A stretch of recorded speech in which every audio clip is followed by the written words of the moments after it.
Welcome everybody to this regularly scheduled meeting of the South Tahoe PUD. If you all please rise and join me in the pledge. I pledge allegiance to the flag of the United States of America and to the republic for which it stands, one nation, under God, indivisible, with liberty and justice for all. Thanks everyone for showing up. Do we have any comments from the audience on non-agenda items? And we have a pretty thin audience in here, unless we have some phone-in audience. I don't think we have anything going on. And I do not have any corrections to the agenda or consent calendar. Does anybody else have anything? I'll move approval of the agenda and consent calendar. I will second. Does it take another regular board member to second it, or? Yeah. We will allow you to do a second, right? Okay, we have a motion and a second. Director Cephalou? Yes. President Vogelsang? Yes. Director Sheehan? Yes. Director Exline? Yes. Director Wallace? Yes. Okay, that motion passes unanimously. Okay, and yes it does, the screen even confirms it. Well, it looks like we jump right on to payment of claims. I'll move approval of payment of claims in the amount of $1,920,569.45. I'll second that. We have a motion and a second. Director Cephalou? Yes. President Vogelsang? Yes. Director Sheehan? Yes. Director Exline? Yes. Director Wallace? Yes. So that's 4.5 yes. Motion passes unanimously.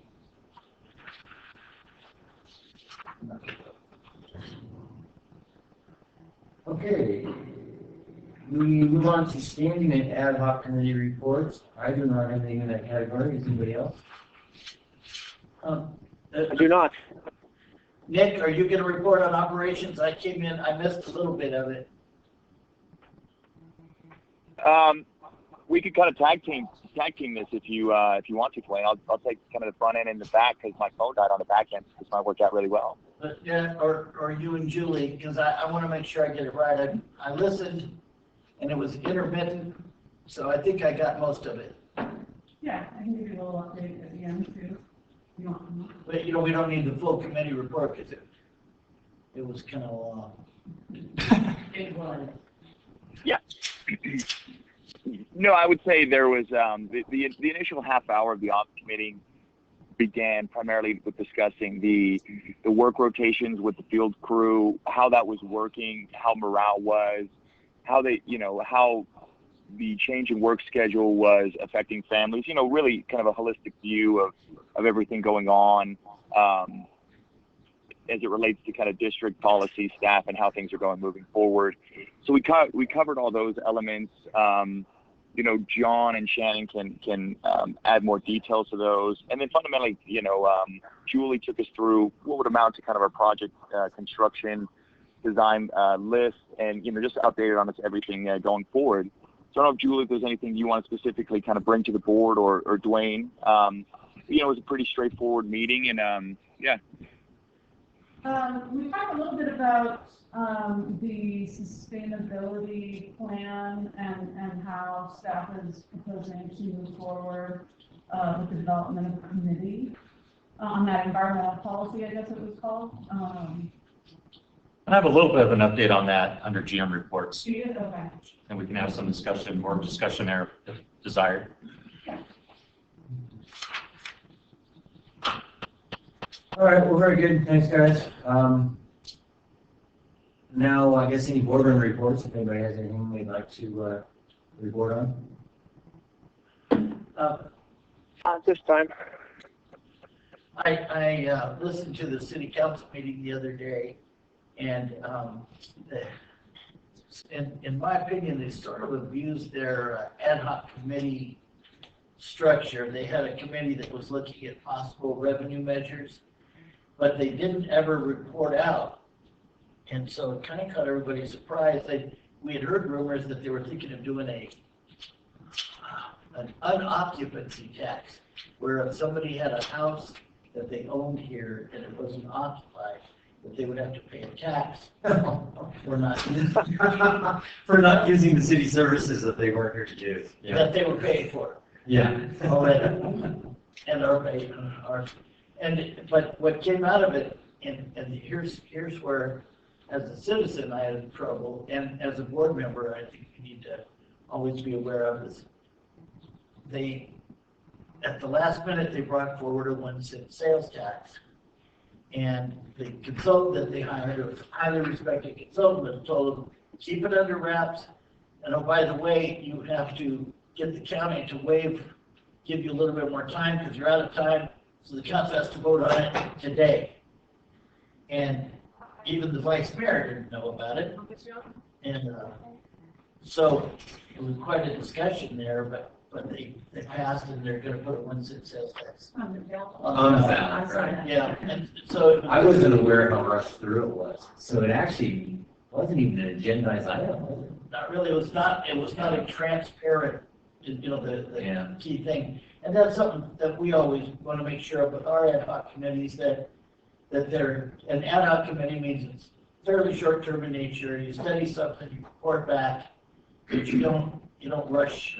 You don't assume that 2 people are going to drive the whole bus, because it leaves everybody kind of with a bad taste. And my point was, gosh, if you look at, I mean, from a citizen standpoint, if you look at, is the U.S. government going to do something for cities and counties that would make it unnecessary? What is the full extent of the COVID situation? What is CalPERS situation going to be postponed? Because it's $5 million that they'll raise, and there are other cities, of course, they always pick cities that have sales taxes the same. But and there's a few, there's 7 or 8, like Monterey or Carmel, those kind of places. But it does, and then if you compare it to Nevada, does that cause a problem? Because we have the state line. So there were a lot of issues, and then if you put it in the middle of a contentious presidential election, which anyone would assume is a city council election, an upset public in general, and the fact that in the past they've been told that things would pass and didn't, wouldn't you want to get your ducks in line a little better? So I don't think Joe Urban even, just kind of swept up on him too. He's pretty steady fella. But I'm a little, if it fails, it's going to be a big world of hurt. They need the money.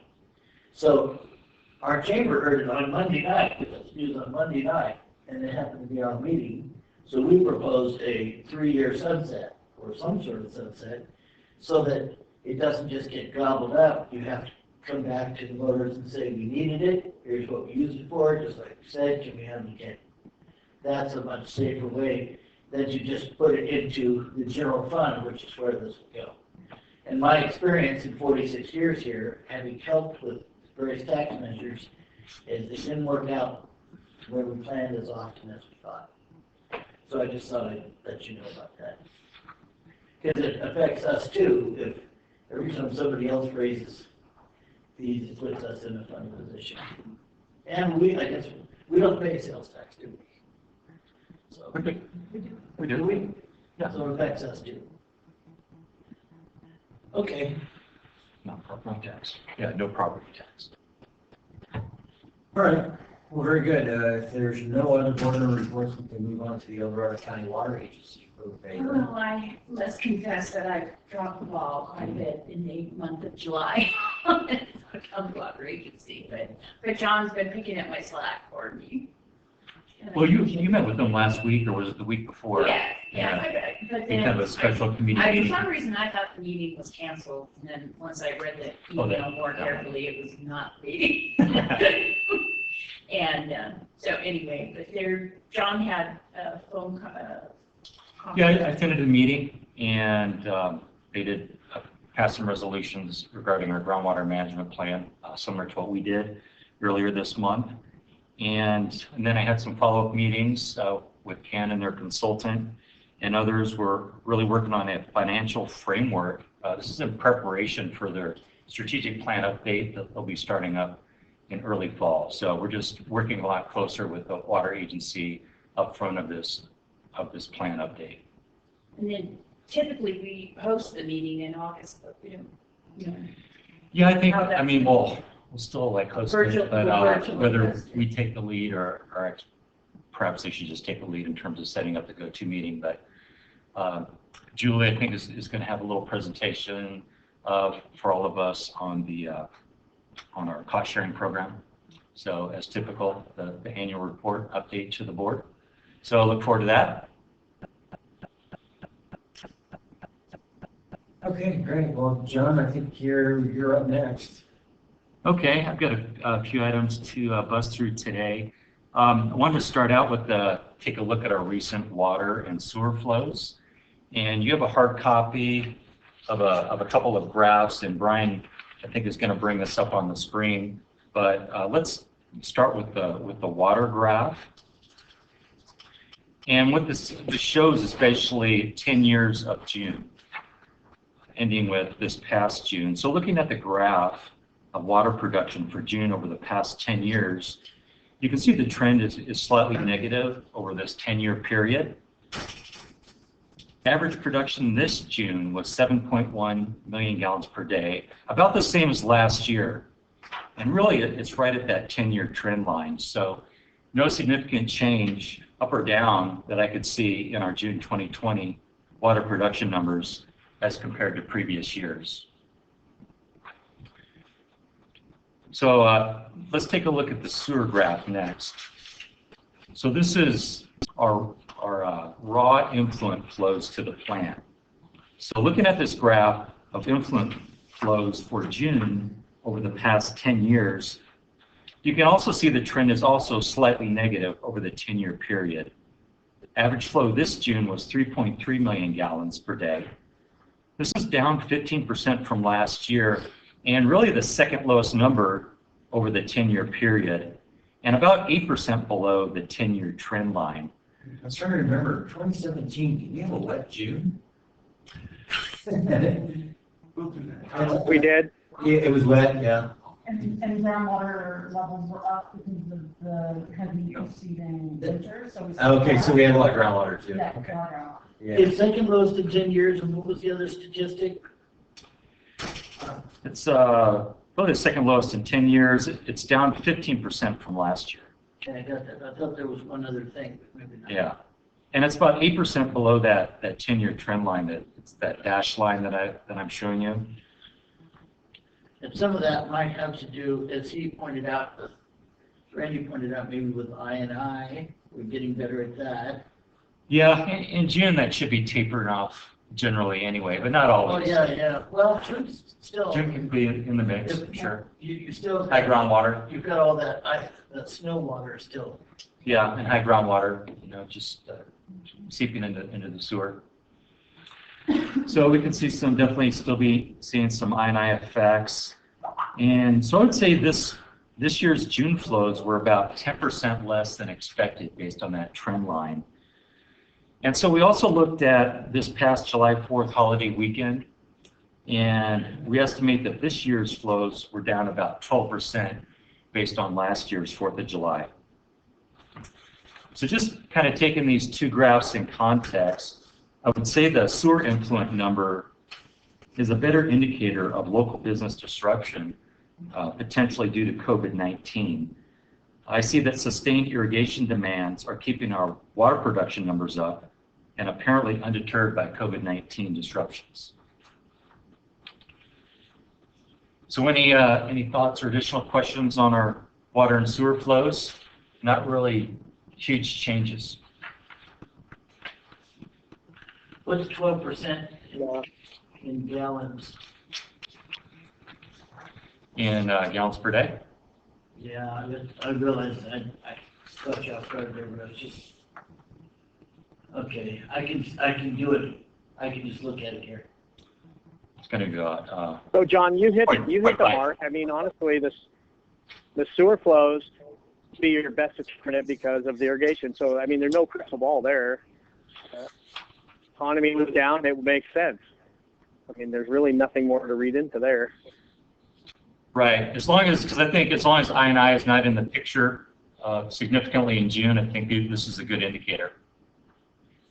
Yeah, I agree. I think we looked back at April and May, and we were still seeing that I&I was having an impact on our influent flows. So it's really hard to gauge what, if any, impacts there were due to COVID. But I think this June is good. That's a good indicator. Okay, next, since we're on COVID-19, I just have a little update for you today. At the district, there is no COVID-19 sickness, but I feel we're on the verge of having one or some. There's been a lot of secondhand exposures and recently a potential firsthand exposure with a friend or a family member believed to be positive, pending test results now, which can take a week or two to get test results. So with this information, along with the rapid increase in local cases, the increase in local positivity rates, and per Shelley's email from the Barton call that I forwarded to you on Tuesday, those positivity rates are increasing locally as well. Due to all this, we are continuing our risk level 3 actions. This includes the telework, split, and staggered shifts. And I'm confident that we have the right plans and procedures in place already to handle any potential outbreak in the community or with staff. So I think we're sitting as good as we can be at this point. We do plan to keep the front offices closed to walk-in traffic. A few weeks back, we saw the town starting to reopen. We were planning to reopen our front counter this past Monday, but with the increase in cases, definitely not the time to do that. I do believe that we are fully functional and responsive to customers online and over the phone completely without the front doors open. We're completing all plan reviews and all field inspections on time as normal. And there is a lot of construction going on through all this, which is good to see. Did I read somewhere you're going to install a doorbell? There is a doorbell out there already. And so if someone comes to the front door, we change our signage a little bit, just making sure people know that they can call, they can make appointments. We'll see them for appointments. And if they can ring the doorbell, and we'll come to the door and see if they need something urgently, or maybe they just want to drop off some paperwork. So I think with all those things put together, I think that's a good way to proceed. So we'll just see how this goes the next 2 or 3 weeks, see how things change, and look for a date to open up that front door. And with the last quarterly bills due at the end of June, Paul has some analysis of the delinquent accounts, and we can have that discussion when we get to his staff report, which is coming up next. Want me to do it now since you brought it up? Yeah. So, okay. Sure. I was just getting. Well, just one thing before you get into that, John. Yeah. Got a second? So, just for the rest of the board, John and I had a conversation the other day, and I think the one ray of sunshine in this pandemic, and there aren't very many, is that there may be some opportunities to streamline some of the organizational structure of the district, maybe figure out ways to work more efficiently, maybe save some money. I know it's still just an idea, so I'm not going to go into any details of what I think because it's my opinion only. However, I do believe this will present an opportunity for us as a board to maybe encourage John to look at that more in depth and figure out where you can optimize the workforce now that you know how it can be done remotely, so that when people come back, maybe this whole pandemic has some benefit in the long run, even though there's very little. I had mentioned that in my first meeting back. I said, I think it had been like 10 years since we'd done an organizational analysis, and it's always good in any company to say, okay, what's our team on the field look like? Where do we put them, and how do we put them there, and when do we put them there? That makes all the sense in the world. It's kind of like going into halftime and just really. So I had actually mentioned that because I heard that I came in on the tail end of operations, and Nick was mentioning that. So I hope we didn't create a meeting there, but I kind of agree. I just Yeah, good. That means that we have something to talk about coming forward in the future. Yeah, this has definitely given us a different way to look at the organization and different challenges. And, you know, kind of thinking of some examples. I mean, in customer service, we now have customers that are realizing, hey, I don't need to drive and go pay my bill and sit at the front counter. So we're hoping to streamline, you know, that process and the customer service process and the bill paying process, and hopefully get more people, you know, paying online. And then when we get them on the phone, we can help guide them to paying on a monthly basis if they choose to. So that's kind of one example. I think a lot of with the telework, we have a lot of course, you know, virtual meetings, the go-to meetings. And some of the things I've noticed in those meetings is that you get a lot better attendance at those meetings, because people, you know, they don't have to drive, they don't have to drop what they're doing and get to the district or come in from out of the field. So we get a lot better attendance and participation, I think, from the field crews, and it's a lot better use of their time. You know, we're not dragging them. They might be at Luther Pass. Oh my gosh, I have to be at the district for a 10 o'clock meeting and then come back out. So I think there's a lot of efficiencies like that. And then, you know, we're still looking at ways for example, our pump crews. You know, there's still, you know, there's a lot of drive time physically going to each one of the stations. So we're looking for better ways to use IT so that we can get that pump station, that system information without having to go there physically. So those are a few examples, and you know, I think we don't, you know, this is all occurring because of COVID, and we don't, you know, I don't know how long this is going to go on, but I think it certainly shows us some things that can be done better in the future. Yeah, strategic plans usually, and you went to, you know, you went to school for this stuff too, so you know, usually anything more than 10 years out, it's pretty hard to be accurate. So you got to really, Yeah, I think every 5 years you got to reevaluate myself. But I always try to do that every year. I look at say, well, did I make any money? What happened? But yeah, and you know, look at kind of what's happened to our staffing, you know, the past 6+ months. We had some retirements, we had some existing empty positions. We couldn't fill them. We're still rolling right now with 4 full-time positions that aren't being filled. So we really need to get those refilled. I mean, we can't really go on, we shouldn't go on much longer, you know, not filling those full-time positions. But how we fill them might look a little differently. You know, I think I've talked to various board members about this in the past, and our staff about this, is having, and we've done this in engineering also, is have more cross-functional hybrid types of positions that can work, you know, kind of across multiple departments depending on when the various workloads ebb and flow. I know Shannon had talked about that a long time ago and started doing some cross-training, but you got to have enough people where you can miss one and one, or you just trade them with each other. Yeah, and so each person has to have, you know, greater skill set. So it's, which I think is a positive, and I think it's a greater challenge for employees, and provides us with more flexibility. I agree. Hey, John. Yeah, I just want to add, when we're moving forward with the planning of how we're going to go forward as it relates to staffing, remote working, you know, all the pieces that are going to be involved, I think we have to be very sober and honest into like some of the realities we might be facing. And what I mean by that is, to some degree, we were kind of as a society as a whole, we were looking to vaccines, various different things that we were kind of counting on to kind of bring us back to normal, right? But I think we have to be very conscious that the timeline we're being given for the development of a vaccine has never existed before in the course of medical advancement, not even close, right?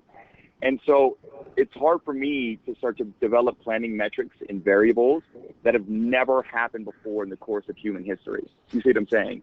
Like, I could never come in front of this board with a climate change solution that had never happened before in the course of human history, and people would accept it, rightly so. And so along with those lines, I think it's really important to, well, what if we don't go back to normal? And then as we look at staffing and how we're going to invest into the future, is austerity the correct approach for us? Is it right to just leave seats unfilled, positions unfilled, and not do the routine maintenance? Because my great concern is, as we discussed at the ops meeting on Monday, was that routine cleanups, various different things are not getting done now. If you couple that with not doing the maintenance and upgrades that we were going to do anyway through austerity, and we don't go back to normal, we've reached the perfect storm of system failure. So I want to be very conscious of all these moving pieces as we develop our planning metric going forward. And this kind of alludes to what Paul is going to talk about in a second, because we have not seen a major increase in unpaid bills. And so I don't think austerity, given all these things, is necessarily the correct approach. We can talk about that more as it goes forward, but we really need to be very conscious of these various elements. Yeah, we need to be clear about one thing.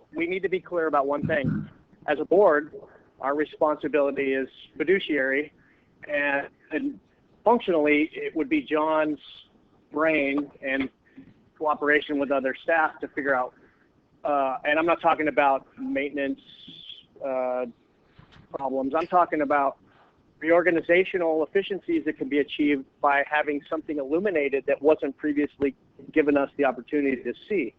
So that'll ultimately be John's decision, and we can support him or we can not support him. I mean, this is not a we, this is a John mostly. I mean, we can support that reorganization or not. But our responsibility is to oversee the financial wellness of the district in regard to our ratepayers that elect us. No, I know. I apologize, Chris. I'm in complete agreement with you. I didn't mean to imply otherwise with the efficiency gains in these various different elements. So no disagreement on that front whatsoever.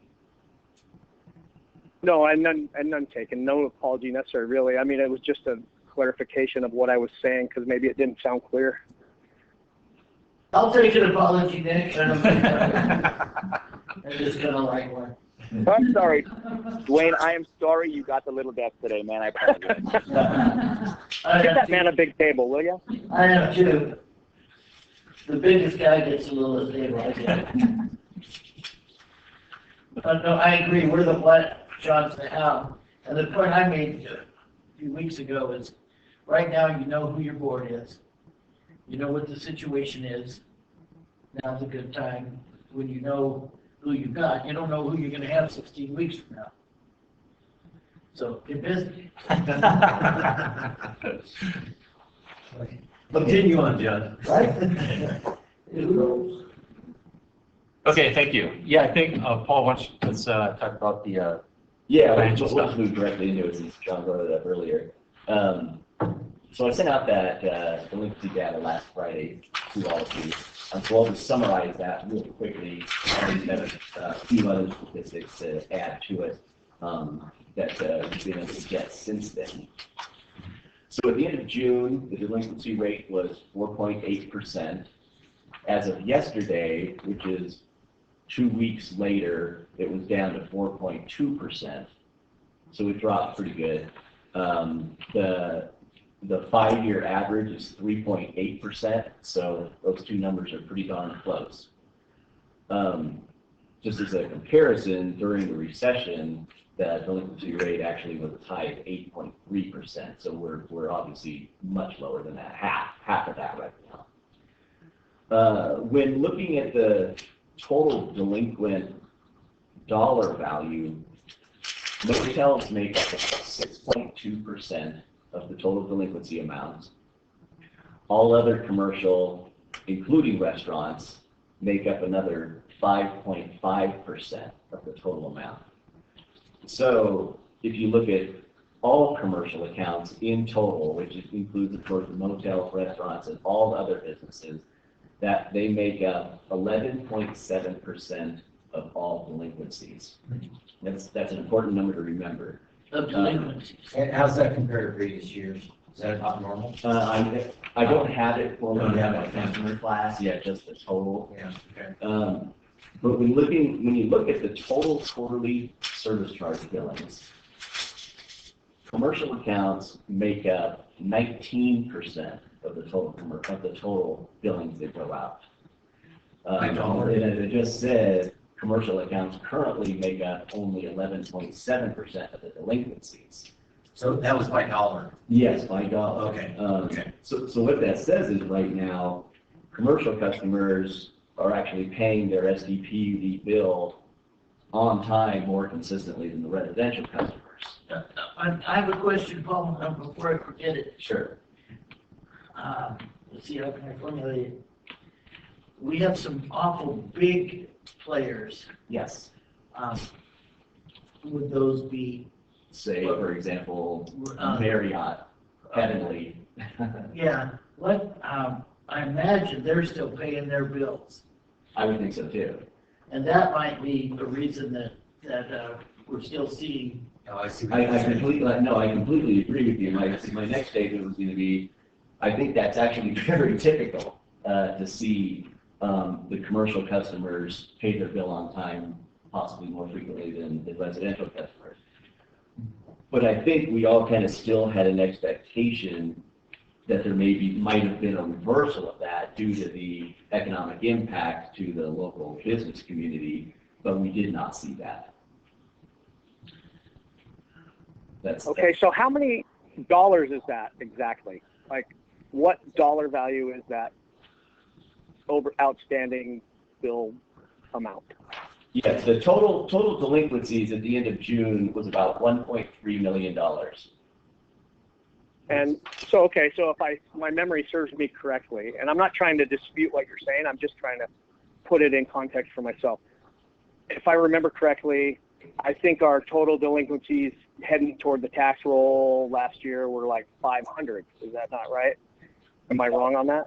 No, that's not correct. That's much lower. Last year, I believe it was slightly over $1 million. But you can't look at just the dollar value. You need to look at the percent because the dollar value changes every year if there's been a rate change. Okay. So yeah, that makes sense. Yeah, using the percent is a much better comparator. So $1 million went to the tax rolls, and so here's another question. Oh, no, I'm sorry. Not to the tax rolls. The amount that goes to the tax rolls is a totally different figure. Yeah, it's usually a lot less. It is a lot. It is a lot, yes. Yeah, I was going to ask, I had it wrong. I thought it was like 300,000. Yeah, it's much lower than that. By the time we actually turn them over to the tax roll, those are accounts that are severely delinquent, and the customer service reps works that list very hard before it actually goes out to the county to the tax roll. So it comes down significantly. And do we still have a person? I can't remember what happened when I was gone, but we used to have a person.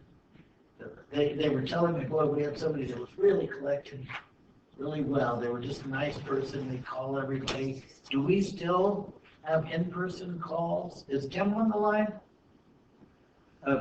Does he have a person to call and try to collect?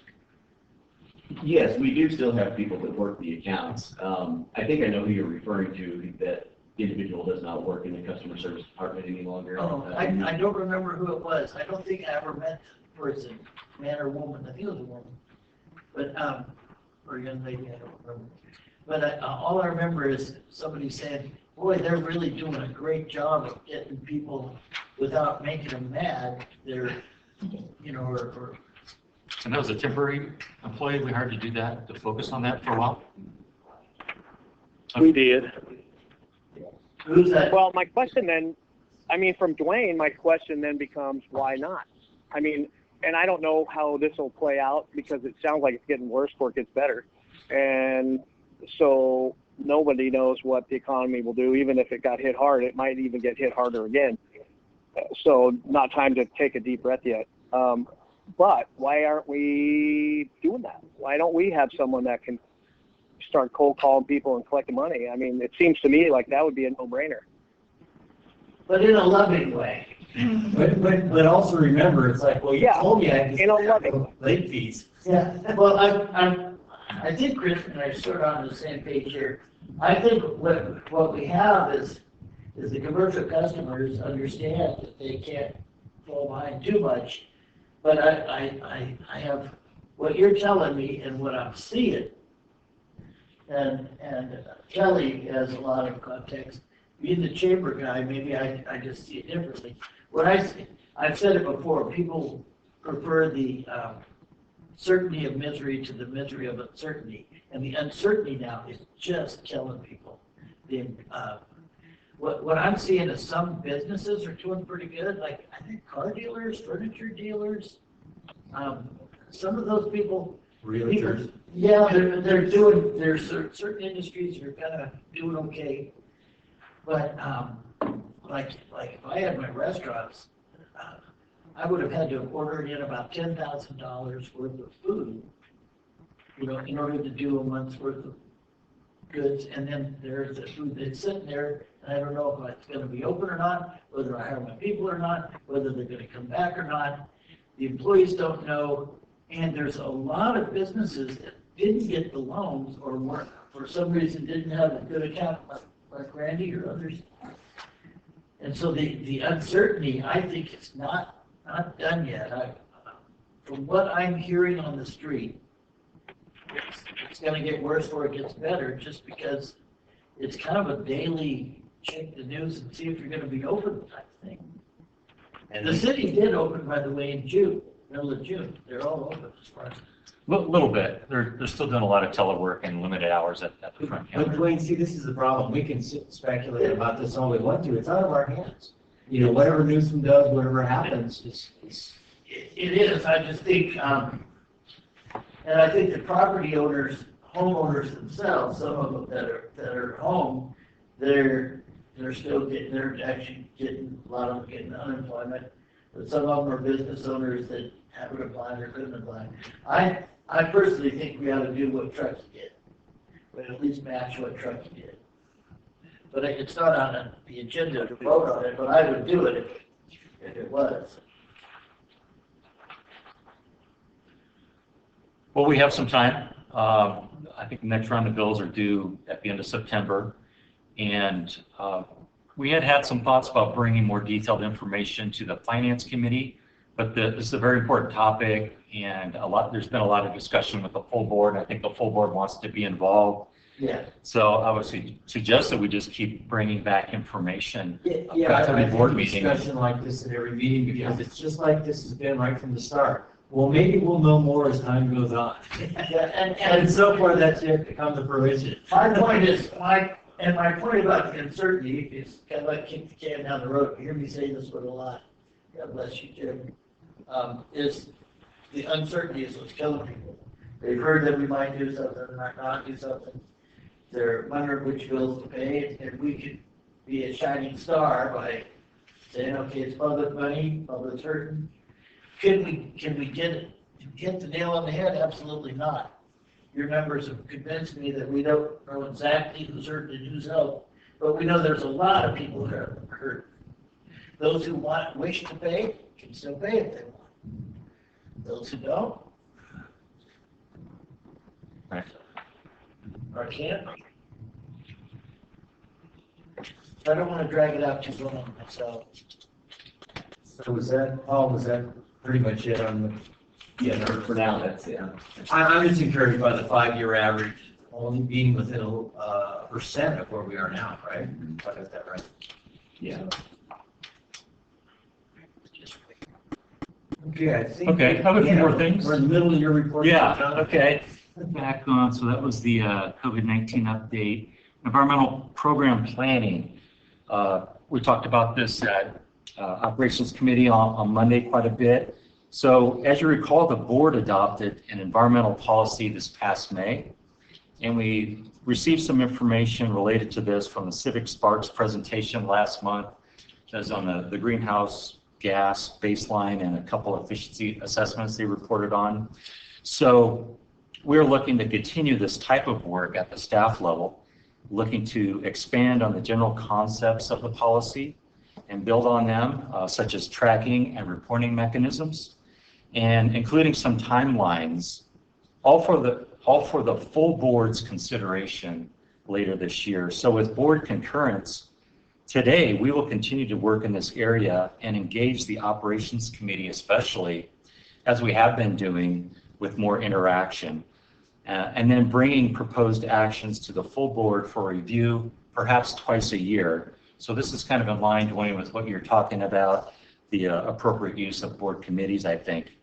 So is the board good with this process moving forward?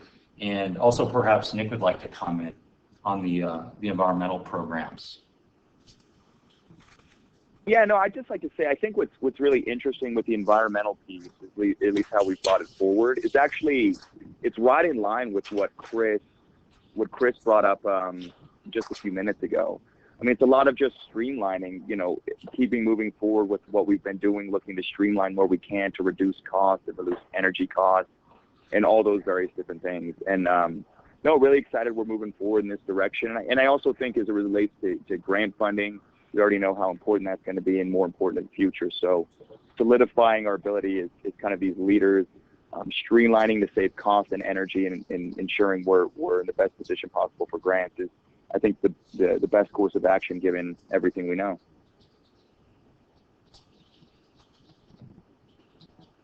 Okay, thank you. We'll keep cooking then. A couple more items. Both are awards for the district that I'd like to talk about today. First, from the American Water Works Association, we received the 2020 Exemplary Source Water Protection Award, which was presented to the Tahoe Water Suppliers Association, TWSA, of which we are a member, one of 12 members from around the lake, California and Nevada. Our TWSA Watershed Control Program, this includes education, water conservation, monitoring, and data management. So only 3 organizations in the nation were recognized for this award. So that's really impressive. Proud to be a part of that. And Lynn is our representative on TWSA. So thank you, Lynn, and congratulations to the partnership on this national award. Secondly, the DVR Irrigation Improvements Project was recognized by the American Society of Civil Engineers Sacramento section as the Outstanding Sustainable Engineering Project of the Year for 2019. ASCE cited this as a project that demonstrates the greatest engineering skills and represents the greatest contribution to civil engineering progress and to society. The project's use of recycled water for beneficial reuse, alfalfa production, and energy recovery provides the district with a long-term sustainable solution to wastewater disposal for the Tahoe Basin. So this is, I think, really a tremendous honor. I'm not aware that the district has ever received an award from ASCE, so I think that's fantastic. I'm kind of curious how we got on ASCE's radar, you know? Well, I mean, they have an application process. Our engineer on the project was Dominichelli and Associates, so they're involved with ASCE. Our project was submitted for review. Yeah, so I mean, I wanted to congratulate Evo especially. He's been a project manager on this multi-year project. I mean, remember all the permitting and funding hassles early on, maybe 10 years ago or so. So it's been quite a process, and Evo kept pushing and got it done for us. And then also to Dominichelli and Associates, who they're our project engineers. So Evo, if you're listening, great job. And that's my update for today, Mr. President. Okay, well, very good. Lynn, it looks to me like you have a funding program update for us. I do. John asked me to present this, a little bit of the history and some of our current focus for our funding program. Don't worry, I'm not going to drag you through a long 18 years, so you got one page to look at. I'm only going to talk about 2002, 2020, because that has been my term here. We definitely had grants prior to those dates, but I'm not privy to all that information, so you're only going to hear about what I did. Anyway, so we've got grant award total in that time frame was $34,119,542. These grants ranged from no match requirement to 50% match requirement, and they were used for a variety of capital improvement projects, as well as about a 12-year water conservation program and our new meter reading software and our customer software where they can see what's happening with their water use. So got a lot of kind of interesting projects out of that. If anyone's ever interested, I keep a list of every grant we've ever received, how much it was, and what project it was for. I'm sure you don't want that much detail right now, but if you ever are interested, I'll be happy to share it. Loans we used exclusively to fund the CIP projects. Their interest rate ranged from 0% to 1.8% with a 20 to a 30-year loan term. So even with today's low interest rates, you can see why we like to utilize them to fund our CIP projects. These loans were originally offered on a first-come, first-served basis, but with their growing popularity, the state has now introduced a competitive process. It had to enhance our new loan applications to ensure that we remain at the top of the list for funding. So that's the district funds. Right underneath that, you're going to see something the district does that I know you're aware of, but might not be aware of the kind of dollars that came in from this effort. Because we're, one of the largest water agencies in the basin, we end up being the lead on a lot of partnership efforts. The two partnership efforts that I have been the lead on were the Tahoe Sierra Integrated Water Management Partnership and the Tahoe Water for Fire Suppression Partnership. The dollar amounts you see there are actually money that Stupid brought in, but that goes out to partners within the basin and into Alpine County and Truckee and Sierra County. So it's our efforts and our time and our resources that brought this in, and the reason we spent a lot of time on this is because obviously we also received a lot of funds from those sources as well. And then we've got just a couple of grant highlights from the last 6 months. We already talked about this one. It's the fuels reduction. We received $755,000 from CPC and USFS. That is a partnership program for both planning and implementation. The Tahoe Sierra IRWM received about $2,500,406,000, which is ours, to use for a new water conservation program that I really like. It is a leak detection incentive. So in other words, with our new program, we can see what's going on out there with customers and leaks. And if we identify them, notify them, and they get them fixed in 30 days, we will rebate up to $500 for those repairs. And that's paid for from that grant. The third grant we received in the last 6 months was our pressure reducing valve upgrades. This is actually a 4-year award, or 4th year award of what we hope is a 15-year project. We have 15 PRVs we'd like Bureau of Reclamation to fund for their upgrades, and we've gotten the last 4 years that we've applied for those. So we're just going to keep going on those. Pending awards, we're looking for some electric vehicle support, looking for some money for rocky water lines, and again, the PRV will go in again for the 5th year. Loans very high in the next 6 months because they've been kind of racking up over there at State Water Resources Control Board, but we've got those for water lines, plant upgrades, Keller, Heavenly, and the Tahoe Keys and the Upper Truckee Pump Station are the loans that we're hoping to have in by that time. And then finally, I wanted to point out that the Grants Department employs 1 full-time coordinator and 2 part-time assistant positions. Staff splits their time 75% on grant loan management and 25% on application development and submission.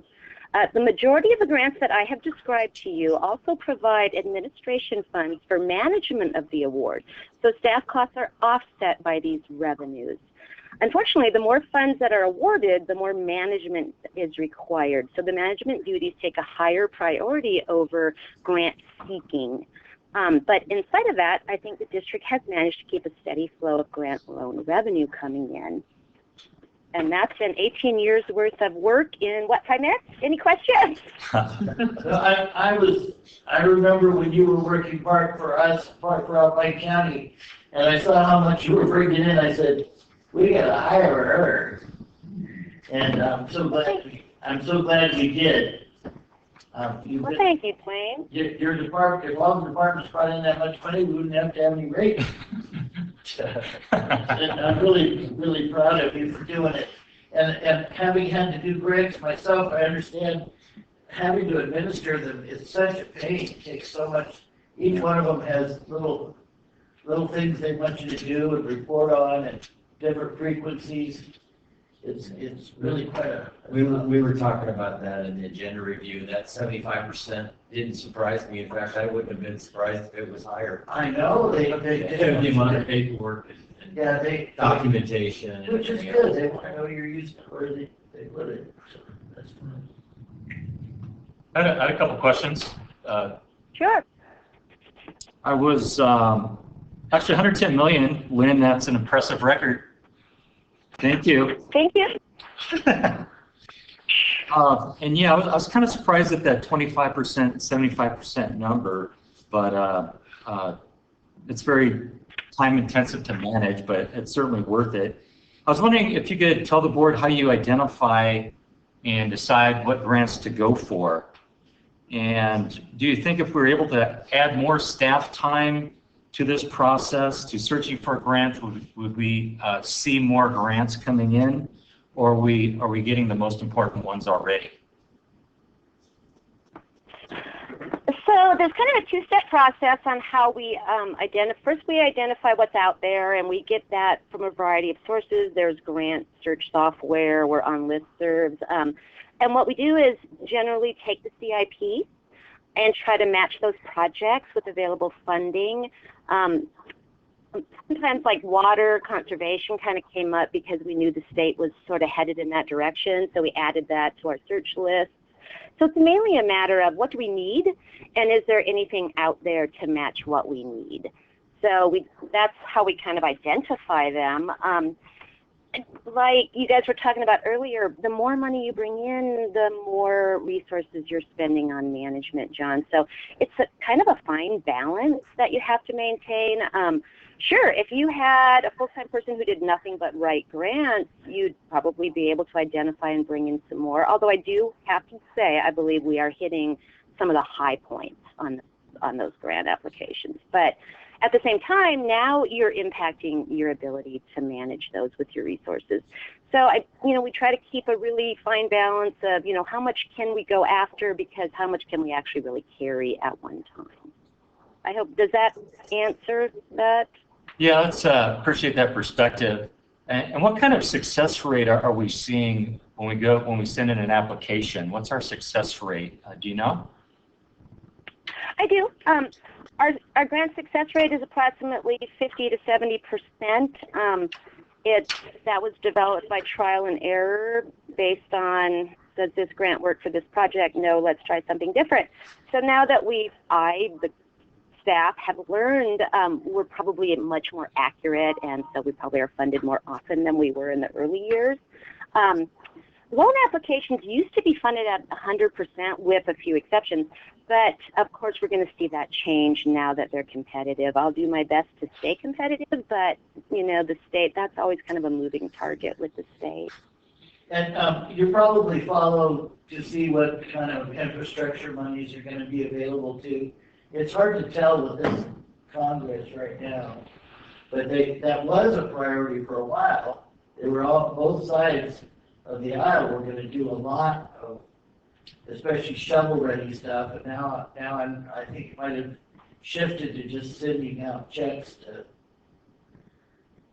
but they may actually send them to, I heard, to cities and counties. I don't know if they would do it to utility districts. Yeah, Dwayne, we're staying on that to the best of our ability. We have sent out so many CIP lists for possible infrastructure funding.